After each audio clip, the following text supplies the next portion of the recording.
صلات تسبیح چې دی عزیزانو دا ډېر د ثوابو ډک لمونځ دی. نو د الله رسول فرمایي زه تا ته یو لمونځ درښیم ته راولاړ سه دغه لمونځ وکړه په دغه لمانځه کې الله رب العزت و تا ته دا تورې درکوي ستا اولنۍ ګناه ستا اخرنۍ ګناه ستا نوې ګناه ستا زړې ګناه ستا په کسته ګناه ستا خطا ګناه ستا په ښکاره ګناه ستا په پټه ګناه لس خبرې دي الله رب العزت و تا ته در معافوي خالص په څلور رکعات لمانځه باندې خالص په څلور رکعات لمانځه باندې هغه کوم لمونځ دی هغه صلات تسبیح چې دی هغه بلل کیږي. نو پیغمبر علیه الصلاۃ والسلام مبارک فرمایي وای راولاړ سه کوشش وکړه چې هر ورځ دغه لمونځ چې دی هغه کوه که هر ورځ نه په هفته کې کوه که هفته نه په میاشته کې کوه که په میاشت کې نه په کال کې کوه که په کال کې نه په عمر کې یو ور د لمونځ خامخا وکړه په عمر کې د لمونځ یو ور خامخا وکړي. هغه کوم لمونځ دی هغه دا لمونځ دی چې ته راولاړ سه د الله رسول فرمایي صلات تسبیح د څلور رکعات نفلي لمانځه نیت وکړه بس دا ووایه څلور رکعات لمونځ کوم صلات تسبیح الله اکبر و دې کړل و د الله رسول فرمایي ته راولاړ سه په هر رکعات کې 15 واره دا تورې وایه چې سبحان الله والحمد لله ولا اله الا الله والله اکبر سبحان الله والحمد لله ولا اله الا الله والله اکبر. په بل حدیث کې راځي ولا حول ولا قوه الا بالله دا مرسل وای پروا نه لري. په هر رکعت کې 15 واره دغه توري ووایه په څلور رکعاتو کې 300 جوړیږي. د الله رسول فرمایي چې ستا څه ګناوي دي اولی دی آخری دی پخوانی دی او ورستنی دی شکارت دی پټ دی په خطا دی په قصد دی دا ټول ګناوی لوی دی کښنی الله رب العزت و تا ته در معافی. څلور رکعات نیت وتړي چې نیت وتړي لاسونه پر نامه ونس سبحانك اللهم ویل کیږي سبحانك اللهم دی ویل دوی طریقې دی هیڅ فرق نه لري په اول رکعت کې شتا سبحانك اللهم ویل وس الحمدلله وای نور ولاړ سه 15 سواره دا توري وای سبحان الله والحمد لله ولا اله الا الله والله اکبر ولا حول ولا قوه الا بالله. څنګه به وای په خله شمارم دا ګوت دا شونه صدا ګوت کښه کاژه بیا ګوت کښه کاژه بیا ګوت کښه کاژه دا رقم 15 پرسي دا 15 ولې وس د رکوع سمخ کې تا الحمدلله ویلا قل هو الله دي مثلا ویلا وس رکوع لا نه تللې چې رکوع لري بیا الله سوار وای څنګه وای سبحان الله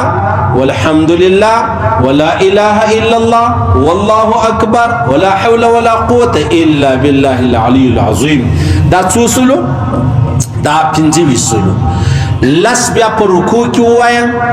سبحان ربي العظیم مخکې کبات کې پروا نه لري دا 15 بیا چې د رکوع سره پورته سولې سمع الله ولمن حمد ربنا ولك الحمد وای وس بیا الله سواره دغه کلمې وای دا 15 بیا ولر سره سجدي لره په سجده کې بیا الله سواره دا کلمې وای دا 15 بیا چې د سجدي سره پورته سولې کښینه بیا الله سواره دا کلمې وای دا 15 بیا چې کله سجدي لولاړې په دویمه سجده کې بیا الله سواره دا کلمې وای دا دا 15 او څلور واره 15 سره یو ځای کې څو جوړیږي 300 جوړیږي. بل طریقه بیا دا چې سبحانك اللهم ما بعد موایا چې کله ته الحمدلله او قرات وای رکوع لري 15 سواره وایا صحیح سلو بیا پر رکوع کې بیا آلته چې کله ته پر دویمه سجده را پورته کیږي مثلا کته په اول سر کې نه ویل د سبحانك اللهم ورسته ته چې کله د دویمه سجده سره پورته کیږي ولاړې م پر اول رکعت باندې کښینه لس ور دغه توري وایا سبحان الله والحمد لله ولا اله الا الله والله اکبر ولا حول ولا قوه الا بالله العلي العظيم. دا دی ویل هیڅ پروا نه لري کې په اول سر کې وای کې په اخر کې وای هیڅ مشکل نشته. بیا کچیر دا شپږ سوستاسه مثلا په اول رکعت کې یې چیرسو په رکوع کې وای سیسو په رکوع کې ستاسه یرسو په سجده کې وای په سجده کې ستاسه یرسو په اول سجده کې وای هیڅ پروا نه لري، هیڅ مشکل نشته، هیڅ پریشانی نشته. بیا که چیرې داسې پیښه سوله پر تا سجده سهوه چې د هغه واوښتله په سجده سهوه کې خو نو بیا چیش نشته، بیا دغه تورې چې دغه نه ویل کېږي. ولې څه 300 پرسولو که چیرې ستاسو هلته په لمانځه کې مخته پاته سوي وو بیا سجده سهوه پر تا راله اوس په یاده او په پلانۍ رکوع یا سجده یا ولاړه کې یا ناسته کې ما هغه کلمې نه وویلې بیا په سجده سهوه کې هم ویلی سي. دا خبره مې سر خلاص سولو. دا کوم مونځ سولو؟ دا صلات تسبیح بلل کېږي. اوس په دې کې خبره دا د عزیزانو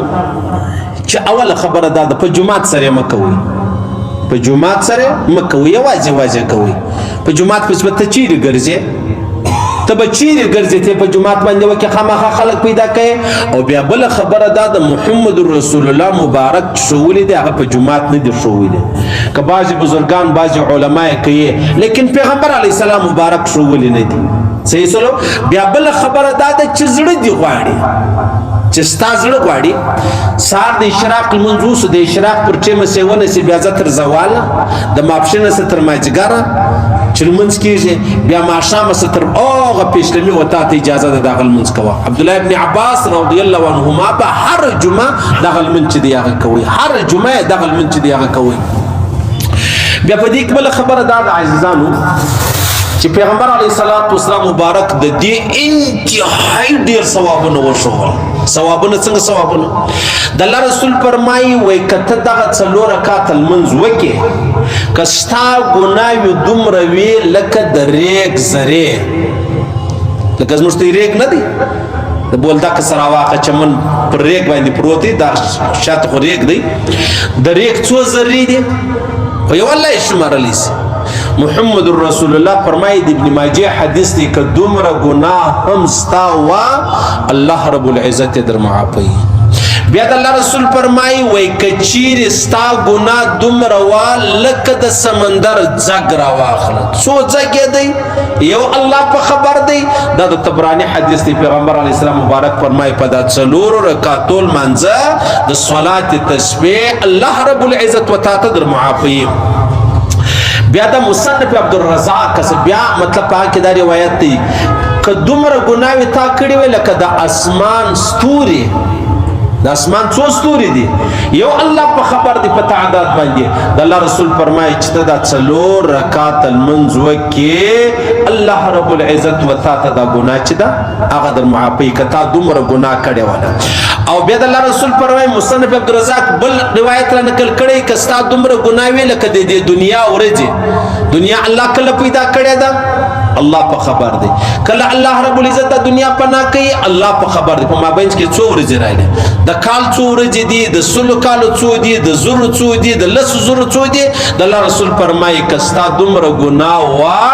الله رب العزت و تا ته در معافوي. او بیا د الله رسول فرمایي د ابو داود حدیث دا دی که تا دومره ګناه کړې وه لکه پر دې روی زمین انسانان، څو انسانان دي یا په حالت څو انسانان دي یا لا اول ورځ د آدم علی السلام سیونه تر اخري ورځ پورې څو انسانان دي چې دومره ګناه هم تا کړی یې الله رب العزت په دغه لمانځه باندې ستا ګناه چې دغه در معافوي. اوس په یو سړی حریان سي هغه بل حدیث کې بیا راځي پیغمبر علیه السلام مبارک د اکازو یو جعفر رضی الله تعالی عنہ حبشې لتللی په واپسې کې رالی ډېر پر پیغمبر علیه السلام ګران ډېر پر ګران د حضرت علی کرم الله وجهه ورو نو چې رالی پیغمبر علیه السلام د غېږ روغبړ سره وکړي پر تندي باندې مچ کوي هغه ته بیا دا خبره وکړه ول یو داسې نولده شی درکم، یو زبردست شی درکم، یو ښه تحفه درکم، یو اعلی تحفه درکم. هغه ول و بیا یې دا لمونځ ور وشوی چې دغه 4 رکعاته لمونځ خامخا وکړه په ژوند کې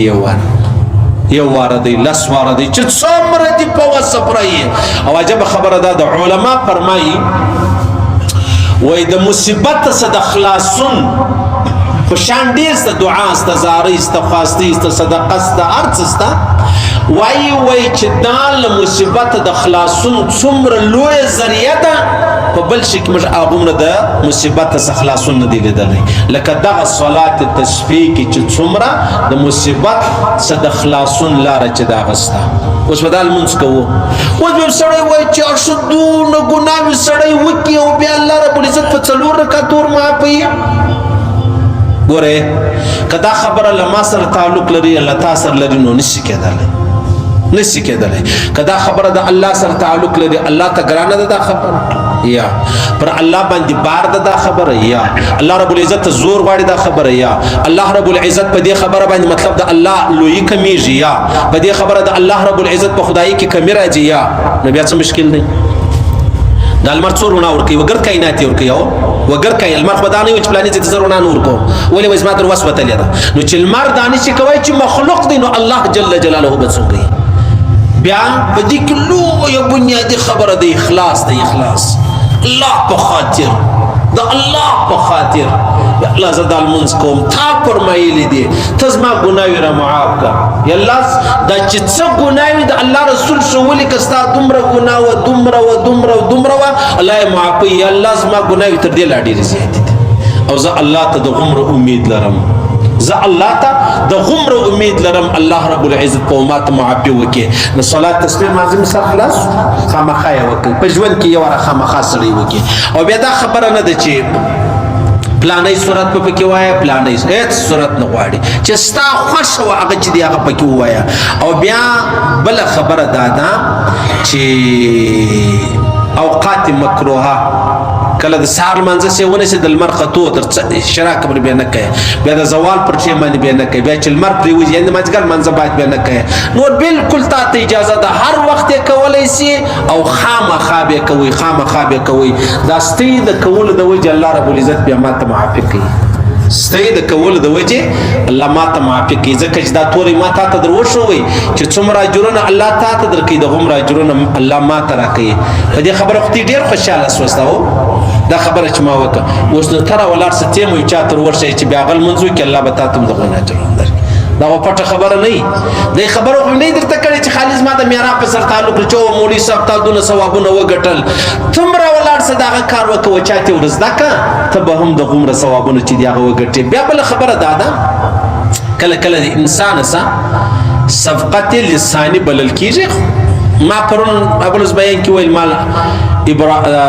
عبدالله او قاسم دا د فاطمه اولاده ده یعنی فاطمه د خدیجه الکبرى دا نو میسجو انا مولوی صاحب غلطی دی وکړه انا جر د خپل غلطی اصلاح وکړه الظالم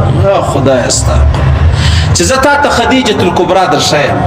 چې زه تا ته بیبي زینب درشایم زه تا ته بیبي رقیه درشایم زه تا ته ام کلثوم درشایم زه تا ته بیبي فاطمه درشایم زه تا ته د پیغمبر اسلام اولاد درشایم نو زما په دې سر نه خلاصېږي ته یې ولې نو دا څه کیسه ده نو دا اوس خبره ده یو سړی هغه بلپ لګوي 3 بټنان دي فکر یې نه ولي دا بل بټن یې وایي ته څه چم کوې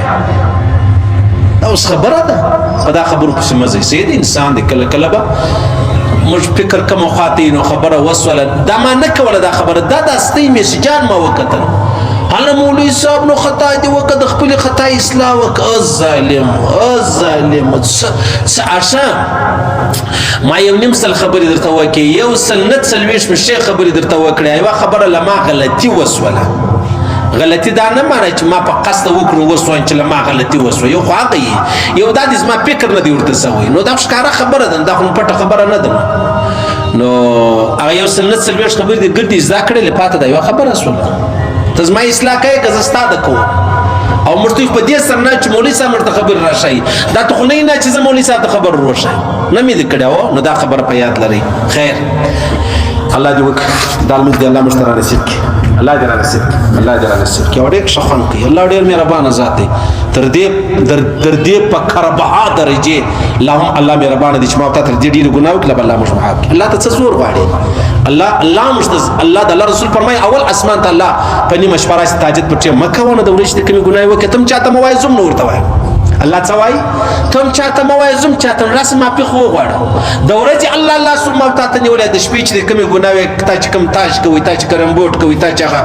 پتې متې کولې ګوره زه هم چاته نه وایم ته هم ووایه راسه معافي وغواړه نو کنه نو هغه